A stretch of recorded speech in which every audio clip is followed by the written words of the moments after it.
Jai Jinendra. Jai Jinendra. Welcome to Adults Class 2, Practical Applications of Jainism. Let's start with the no karma. Namo Arihankanam, Namo Sikanam, Namo Ayariyanam, Namo Vajaranam, Namo Loisamsahana, Eshapancha Namo Karo, Sabha Pava Panasanam, Vinanacha Salvesi, Padmam Ave Mantra. Does anybody remember what the three jewels are? They're important enough that they made it into Jain symbology as the three dots that appear over certain symbols. For example, when we make the swastika out of rice, or when we draw the universe, we draw three dots on top, and they represent the three jewels. Does anybody remember what they are? Right knowledge, right faith, right action. Correct. Yeah, that's right. Samyat Nan, Darshan, and Charitra, right? Right belief, right knowledge, right actions. So you're here, right? So it means you have the right belief, okay? And if you've all been here more than once, so it means you have the right knowledge. And we talk about implementing Jainism into our lives all the time. So presumably you have the right actions, right? What we haven't talked about is that much is the obstacles that you face. This class, of course, has always been about taking Jainism out of this room and into your life. And we've talked about the knowledge, and we've talked about how to do that, but we haven't talked about the obstacles that you face implementing Jainism into your life. So tell me about that. Today we're going to talk about that. What is the obstacle that you face implementing Jainism into your life?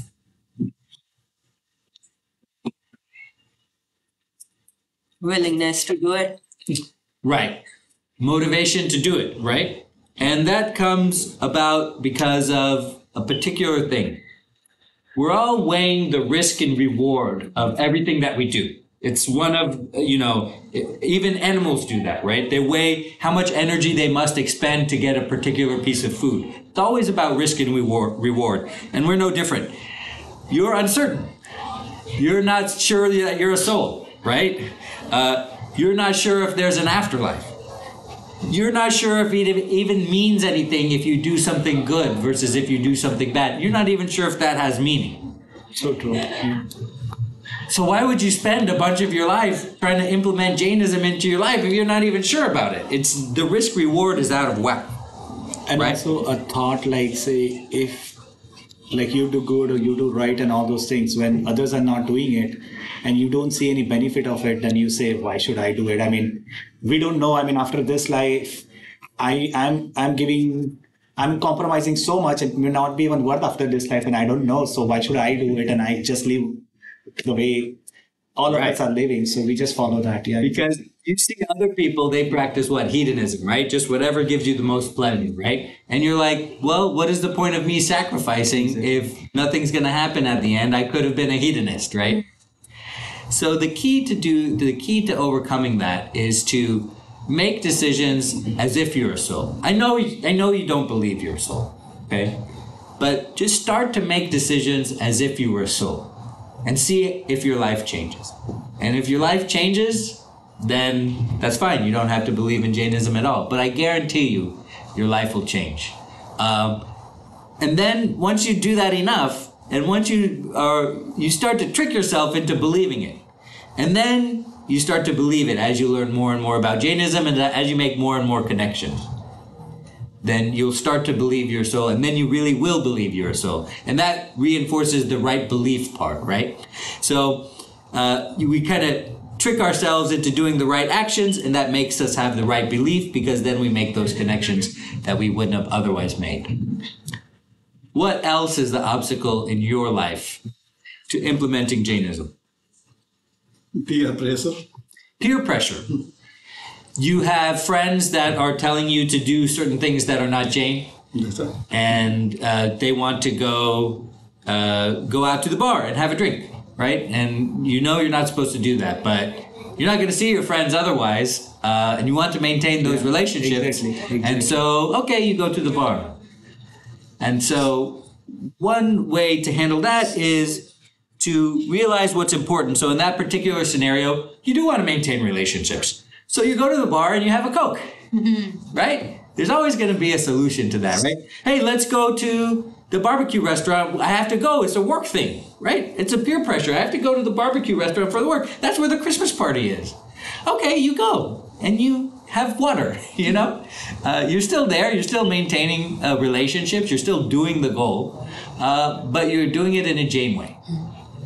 So you don't have to compromise because of peer But pressure. I feel like if you are so different, it's very hard to even connect like that way. Sure. You know, it happens that it's not like, you know, if you want to gel with other group or other this, you have to start doing those things. Otherwise, you may go there for an hour, 2 hours, but it won't be like a, you know, like a regular relationship or, oh no, you know what, it's hard because he doesn't drink, he doesn't eat. Yeah. They stop inviting you, right? And It's like, oh, he's like a vegetarian or whatever. It's not only about limited to what we eat, also what we talk. That's also. So, you know, those things, then something else comes up which you don't want to talk about it. So Right. a lot of things adds up. Yeah, also at the same time, it's how much we allow ourselves to stop, right? For me, it's a hard stop. I want to eat eggs, I want to eat meat, Yeah. right? But I eat potatoes. I'm Jain. Yeah, sometimes people ask, oh, you Jain? Some people, because they don't know, right? Some friends of them who are Jain, they won't eat. Or some, even at work, like when I say, oh, I can't eat because, you know, it has eggs. So it's, I understand to your point, like it's hard to mingle and, you know, be on the same par. But again, there is a cutoff, right? And everyone have a different cutoff in their life. Some people are okay with one or the other. Well, Mention my experience sure, of course. in 1988. I got appointment from the floor and was posted on site. I went to Silanis, Empa, near Amarillo. And over there, you know, I was about 7 months over there. Right from the day one, I found out that all my colleagues who were there, they were going to a club over there and they were having the drink and chit chat and everything. That is always after 9 o'clock in the night. So I started from the day first, went over there, and the bartender, she came and she asked what I would like. And I said, Sprite. So she brings the Sprite. Next day, I say the same thing, Sprite, and she brings the Sprite, okay? Now, third day onwards, she knew what I want, and she would just don't even ask them, bring the Sprite for me, okay? All others have their drinks and everything. They were talking everything. Of course, being so new, I did not have much to participate in there, right? But I would listen. And they knew that I was there. You will be surprised, in less than a month's time, my electrical construction superintendent, he threw the party in there, you know, for everybody. And he said, Kirti, you have to come. So he is taking my name, which he never spoke before. But then he said, Kirti, you have to come. And I know you are vegetarian. I have vegetarian for you. So don't worry about it. I have also Sprite for you. So look at this, you know, that I was not speaking a word at all, right? From 9 o'clock until about 10 o'clock, almost an hour, I was just listening to everybody. But everybody noticed that I was there. And then that's what made the connection. If you think about that, you cannot make the connection, that is not right. By just being there, you are connecting. Right. So don't worry about that you will not. And you will be surprised that by that construction site posting, I learned a lot of things myself. When we were working in the office, we did not have as much connection as when I was in the site. Right. And because I was going to that club every day, every night, you know, but even my project manager and everybody, when we came back to, you know, Houston office over here, you know, whenever they would be in the lobby or anywhere, they would stop by and talk about 10 minutes with me. That, hi Kirti, how you doing? What project you are working on? Even project manager, the purchasing manager, I know other people who were there, you know, in the construction site. they would stop and they would talk in the lobby of the floor office over here. So I think even though I was so silent, but the connection was there. So everybody liked to talk with me. They made me talk. Look at it. I agree. I think people are more open now that if they know that you're vegetarian, when they have a party, they'll have vegetarian options. And it will inspire other people to try vegetarian option, even though they're not vegetarian, right? They might. Yeah, the food's always gone before we get there. So even you being there, they notice and then they put that option out for you, and other people try it as well. My practical chief, in the office over here, he would always say, whenever we had seminar or anything, he would just call me and say, Kirti, I have a special thing for you, so do attend the seminar. So I'm really surprised when I was there. I was not the only one, but we had other people also. Those who were vegetarian, but they would, quietly take whatever is there, They would never say anything about it. Without even speaking, people knew what I was. So these days it's a little more complex, right? If you're meeting a bunch of people of different nationalities, it's not just vegan, vegetarian, Jain. It's like gluten-free, carb-free, paleo. Like eight different people who have different needs, and so everyone's kind of open. It's not even Indian, I came to this country in '75, and whenever I would take anybody of my colleagues, customers, engineer, or out, they would say, "What you gonna eat?" I said, "Don't worry. Where you want to go?" And I would go over there, go to the restaurant. I would call the chef, or because most of the bartenders they don't know what vegetarian means. And whenever I would say that I'm vegetarian, the chef would say, "Oh, don't worry, I will fix you nice thing, And he would do that, This was from the '75 onward. Look at this, And I have never bothered about taking any engineers out, for at lunch at the restaurant or any other thing, And they had their own stuff. At the same time, I had my own stuff, and everybody knew. Everybody were concerned. Whenever I would say something, sometimes they say papasito. I said, well, they have only seafood. So what are you going to eat? I said, don't worry. Let's go over there. Okay? You can have whatever you want. I will have whatever I need. And I would talk to the chief, and the chef will always do fix for me. And that was, really experience that I went through. I have decided, I have found out that it's not a problem. People don't bother about whatever you are. They leave you the way you are. They would not insist. I have seen that trend different in our Indians rather than over there. Our Indians, they would say, hey, you are in this country, you have to live just like other people. I said, we are whatever you are. And nobody is going to bother about it. And no, it's a different thing. But sometimes people just assume that you should do this. Right. It's not necessary. One of the biggest obstacles for me in implementing Jainism into my life is time, right? Because it feels like we're being pulled in 4 different directions at once. We have work, we have family, we have friends, we have hobbies. So Jainism gets pushed down the list.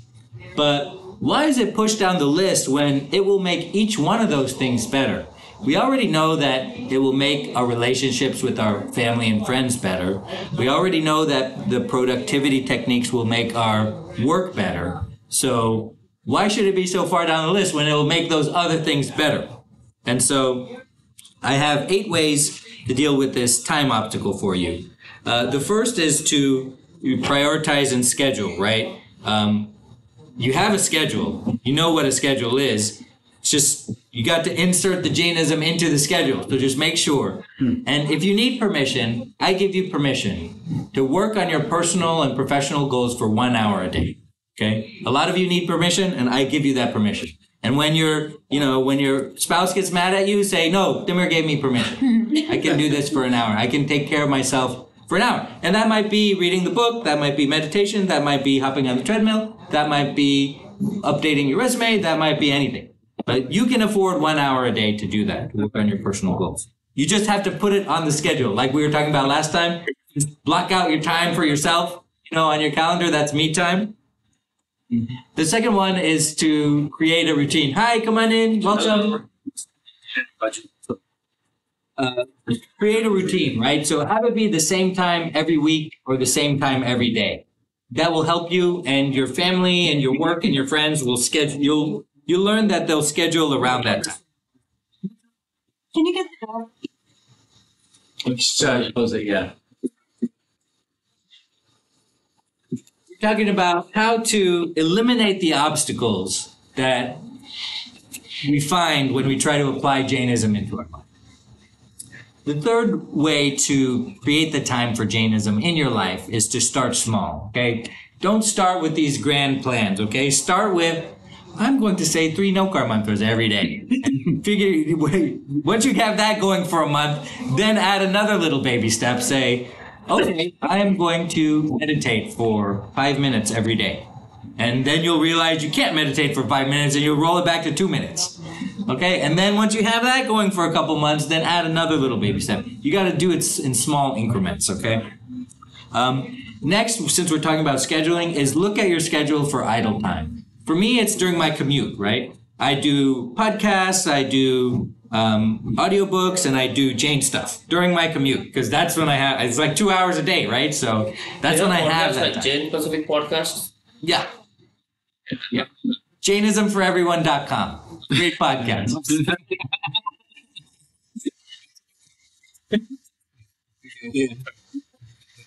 So you'll have a little bit of idle time when you're not doing anything, you're waiting for a meeting to start, or, you're waiting around while your child finishes practice or something like that. You'll have some of that idle time. And that's the best way to use your phone, right? Because you always have your phone. So you can, guess what? You can put the book on your phone, okay? The book is a PDF, and you can put it on your phone, and you can make a shortcut from your home screen, right? So you just look at the book while you're on your phone instead of looking at, social media. Next is to combine activities. That is, you are folding laundry. Well, you may as well, listen to that podcast. Or you are emptying the dishwasher. You may as well do that stuff. So you combine activities. A lot of times we have tedious chores we need to do. That's one way we can implement Jainism into our life, because we don't have enough time. The next is to set realistic goals. We learned about SMART goals, right? The goals should be specific, measurable, achievable, resource, and time-bound. So that achievable one is setting a realistic goal. Seventh is to involve your family. All right, so have your child, learn about it with your child. Ask your child what they did in Bata. They'll say, no, nothing, it was fine, no. But then look at the book and, start getting stuff wrong in the book, and they'll start correcting you. And incorporate that, Talk about it with your spouse. Talk about what you learned today with your spouse. Incorporate family members, and then that will encourage you to apply it to your life, right? And the eighth way is to use technology. We talked about the phone. We talked about podcast. Use the technology that we have to make it easier to implement Jainism into your life. You find the time to do that, because that's what this class is all about, and that's what it will always be about. Questions or comments on that? We kind of rolled through that really fast. I know that you must have something to say. Thanks for everybody that just joined us. I want to talk about what problems you have implementing Jainism into your life. That is, why is it we seem to talk about it here, and we go out and we're ready. We're like, yeah, I'm going to change my life. And then we're worried about lunch, and then we're worried about our kids, and then we seem to get stuck in the same pattern over and over again. What are those obstacles that you face to apply Jainism into your life? So I learned actually one thing is, now I know in our Jainism why the fasting and all is important, because in US, especially in US, I see that most of are busy with food and the kitchen stuff and cleaning and all those things. Even daytime, husband wife puts easily around 1.5 to 2 hours, 1.5 hour easily, or 2 hours easily, each of them, to just cook, because 4 people are there, then it's a lot of work in India. So we spend a lot of time. So, I mean, that's very time consuming too. So we get just busy with that, and then office work, and then school kid stuff, and that's it. And we say, oh yeah, this is our life, and we are very busy. So we forget everything else actually. Another thing is we stay away from India, like so far that it's not like 9 hours or 10 hours, travel time. Otherwise, a lot of people would visit and they get motivated. Okay, I went to this temple, or I made Masatiji. Here, like once in a year, so we don't get that motivation and all those things. Right. So I feel like that's also the reason over here. Yeah. Because just imagine this class is so nice, but like we find very hard to find a same motivational and people, like same kind of thinking people. We find like that. Right. Because if we have a get together or something, we cannot say, hey, can we talk about Jainism? They say, what are you talking about? We are here to have fun, not talking about Jainism. We already did it Sunday. So that kind of thinking.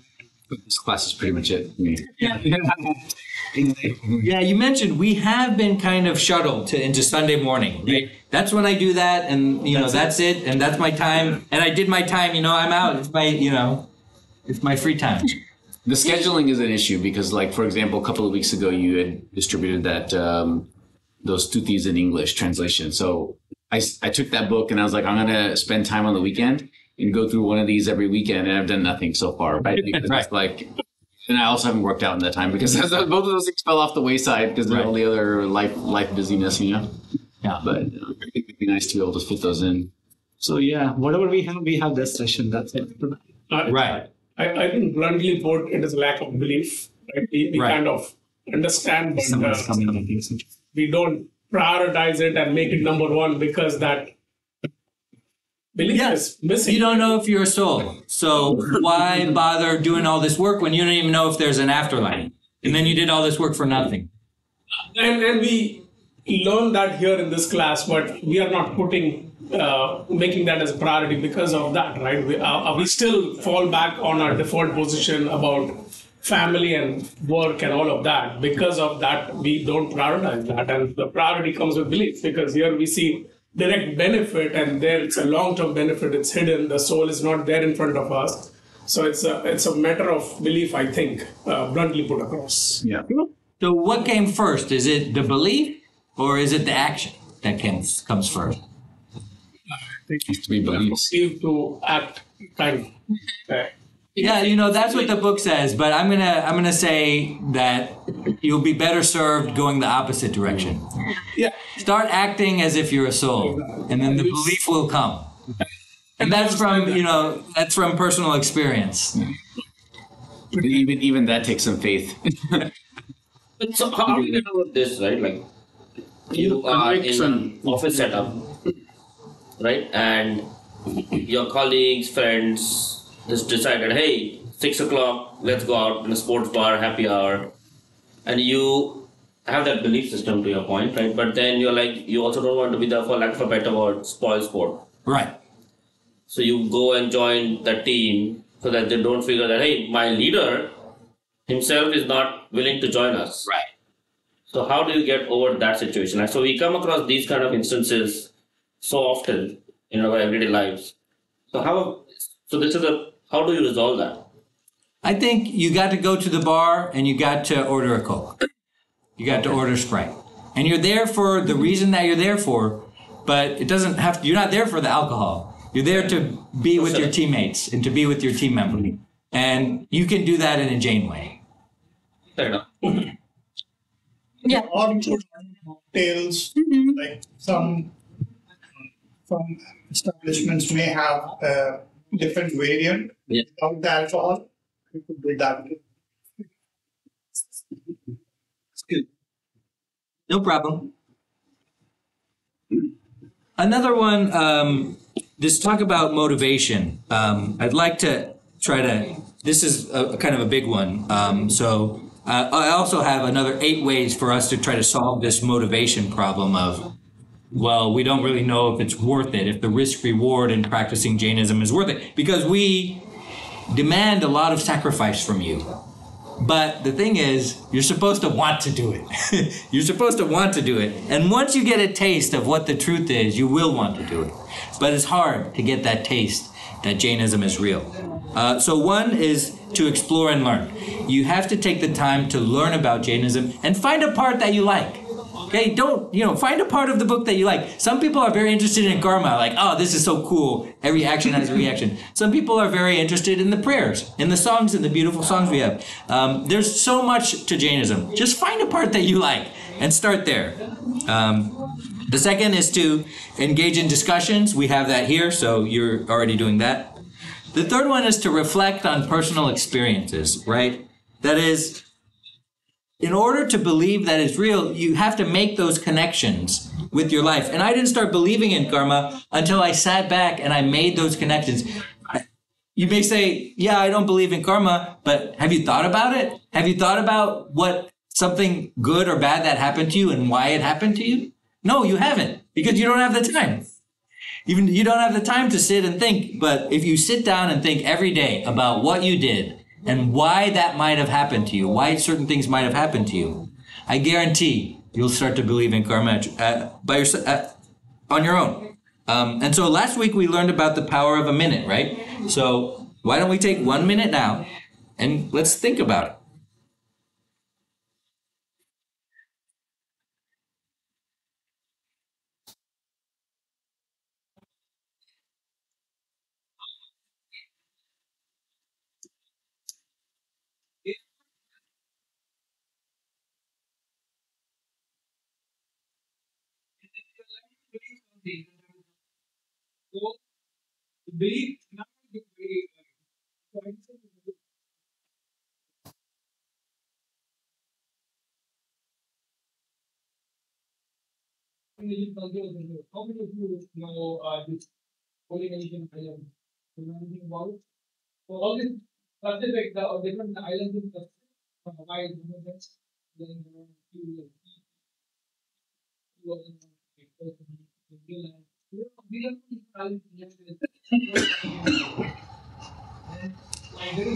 All right, last week we learned a minute was an extremely long time. Mm-hmm. And this week we reinforced that. Did you think about your life?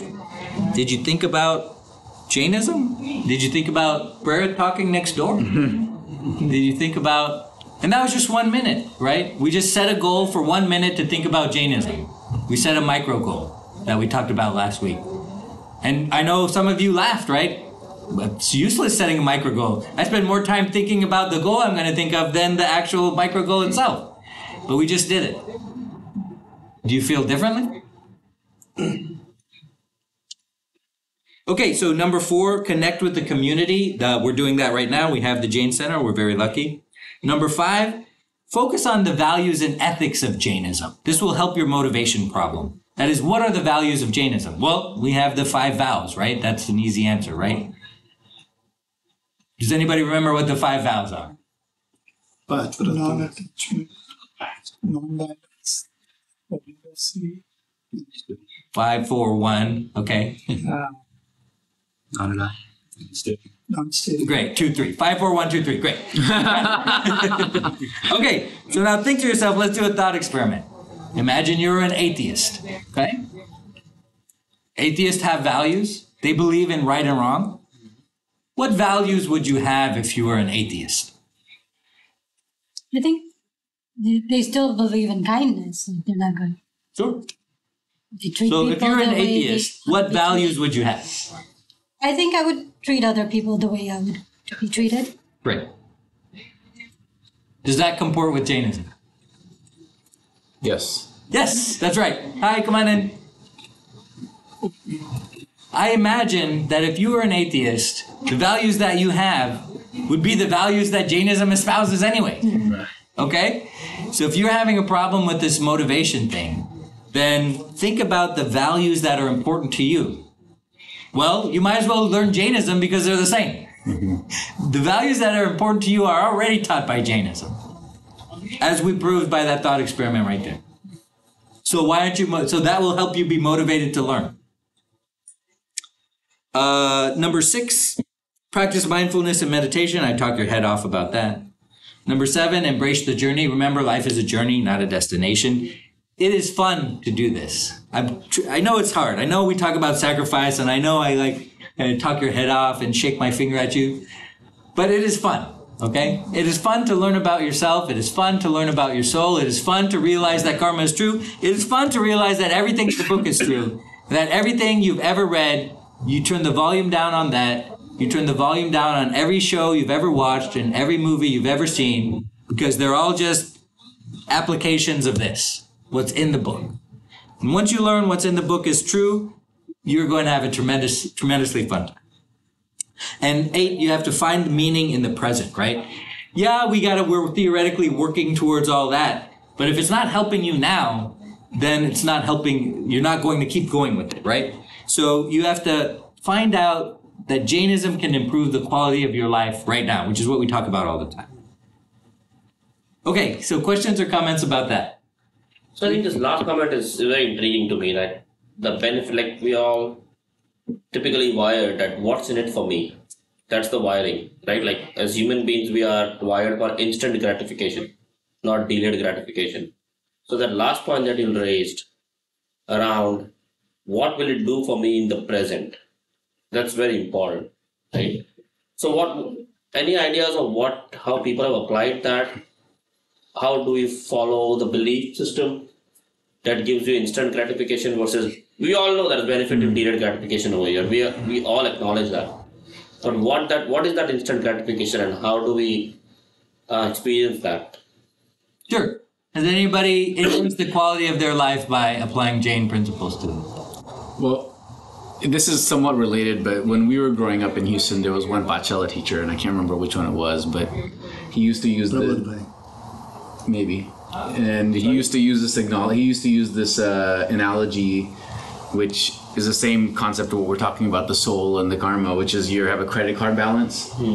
He's like, you have a credit card balance, you're either adding to it and you're going to pay for those balances with interest, or you're paying it off, right? And it's kind of the opposite with karma. You're taking it off as good, and but you're paying the balance. So it's he mentioned that a lot. Like Jainism, there's not right or wrong, but you are adding to the balance when you're doing things that you shouldn't be in there, and you're taking it off when you're doing the things you should be.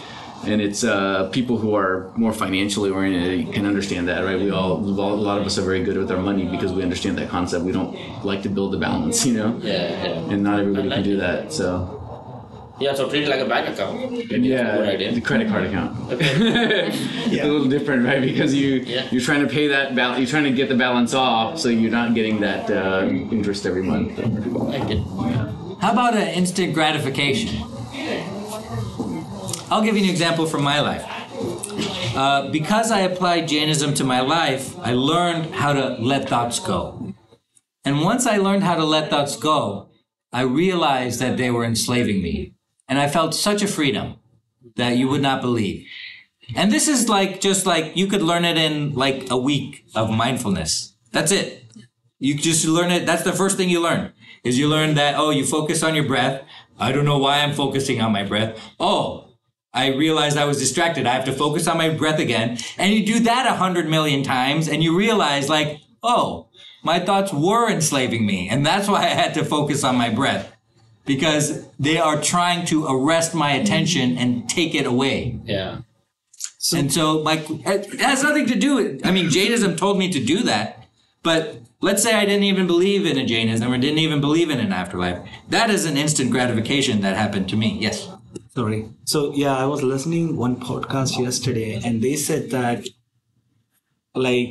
it's good that you put good habits in good knowledge and show good things to your kids, because that's how they develop the habits and thinking.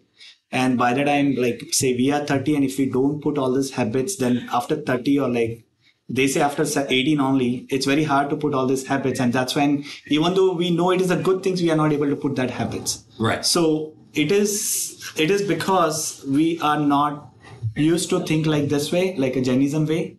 We have learned about Jainism, but we have not lived with them. So exactly. It's like exercise. Yeah. It's like once you start seeing results, it's so hard to start seeing the first results. But once you start seeing a result, then you want to do it more. Yes. And you want to change your life more. And you're wondering how far you can go. And then you're on the path. Okay, and then, then you'll start to open the book during the week. And you start to do crazy things like that, You start to do crazy things like think about Jainism when it's not a Sunday, And that's the whole goal. That's what I'm trying to teach you. And that's what I'm trying to convince you, right? Because I only have you for this time. So I'm trying to convince you that there is something there that is worth your time. And your life will improve if you do it. What I experience as whenever I have a thought, maybe I'm just going through that turmoil that I'm doing some actions that I should not be. Maybe I'm just getting angry over the situation or something. The Jainism, when I think of it, what happens, I start forgiving myself by having that thought first. Because if you don't do that, I can't be aware and just start taking good actions. That's what has improved my quality of my daily life. I start forgiving myself first because I don't want to be that hard by thinking, oh, I thought this way, right, which is not good for me. Right. I just don't think that now. I think, okay, I can change it by thinking differently. That's what you realized you're enslaved by your thoughts too. Yeah. And you realized you're not your thoughts. Yeah. Your thought is something else, is part of your body. And you're not your body. Not only thought, but the situation too, right? Not only thoughts, but the situation which is happening with you. Mm-hmm. And instead of getting entangled in that, you are okay, processing it and taking it slowly. Mm-hmm. Questions or comments about anything we talked about today. But I still want to talk about your life. What is going on in your life that's stopping you from applying Jainism to your life? Lack of attention to focus. I mean, you made that point earlier. And we live in a world wherein it's called cheap dopamine. Right? And our attention span has reduced significantly. There was a period of time when we used to be able to remember 100 phone numbers. When I remember myself as a kid remembering at least 50 phone numbers, I don't remember them right now. And right. That's because of the world that we live in, with YouTube shorts and all that stuff. One thing I want you to think about this week is that you mentioned it a couple times in different ways. You mentioned that it's human nature. You mentioned that as human beings, I didn't interrupt you then, but I wanted to. And you mentioned it again, that this kind of lack of attention due to being a human. You're not a human. You're not a human being. None of you are. You're trapped in a human being's body. You're a soul. So this week I want you to take a minute and think about being a soul and make decisions as if you're a soul and try to do things that reinforce the division between the soul and the human, like fasting or different things to make you aware that you're a soul and not a human being. What else is going on in your life? I think it's more about priorities. It's not about knowing. Yes, I know I am. I know I should be doing it.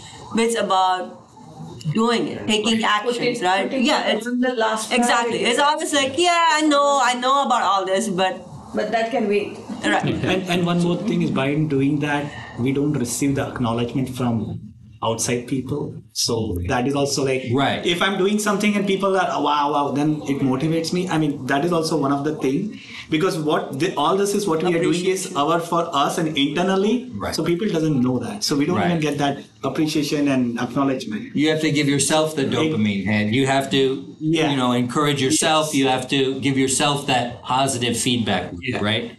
Right. The hard part is the doing, and that's what we're here for. That's what it's all about, is how to get from the talking, which I can only talk to you. I can't do it for you. I wish I could do it for you.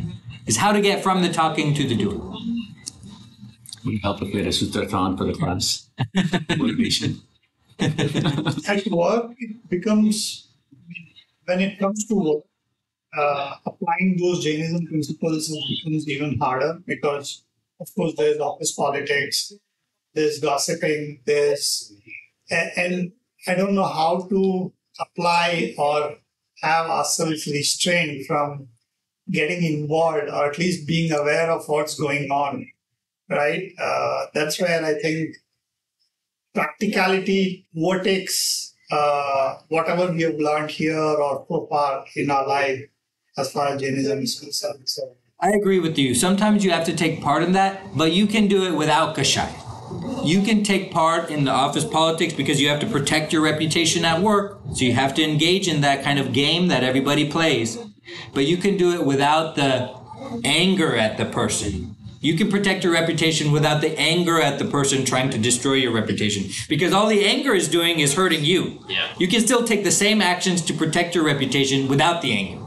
You can take the same actions to, let's say, get your promotions at work without the greed. The greed is just the you part. But you can take the same actions by working hard or playing the politics game without the greed part. So you're right. It's hard. But we can divorce ourselves from the passion part. I think some of it is also kind of we all are making an excuse to ourselves for not doing something. It's about willingness, right? You can always do some Jainism. Okay, you can't do it at work, do it other time than work. But it's just no one, not no one. At least I don't want to do that, right? It's just my willingness. Right. We can always block, okay, you know what? I can't do this Jainism at work. Okay, I'll excuse myself for that part, but I'll do everywhere else. Right. Or at home, I'll do it. But it's just willingness to do it. Right, the willingness to do it. So I'll give you an hour a day. And what you're going to do is you're going to start to do everything else in that hour. Oh, Timur gave me an hour. Okay? Piyush is handling that. He's doing that. He's doing that. I have 1 hour to myself every day. And then you're going to start doing everything but Jainism because you hate it. Okay? Then you're going to get in shape. Then you're going to learn to be an expert meditator. And then guess what? You'll still have an hour a day. And then finally you'll be like, okay, I guess I'll open the book. I don't have anything else to do. And once you start to do that, then your life is going to start to change. Thank you so much for your time today. I really appreciate that. Thank you. Thank you.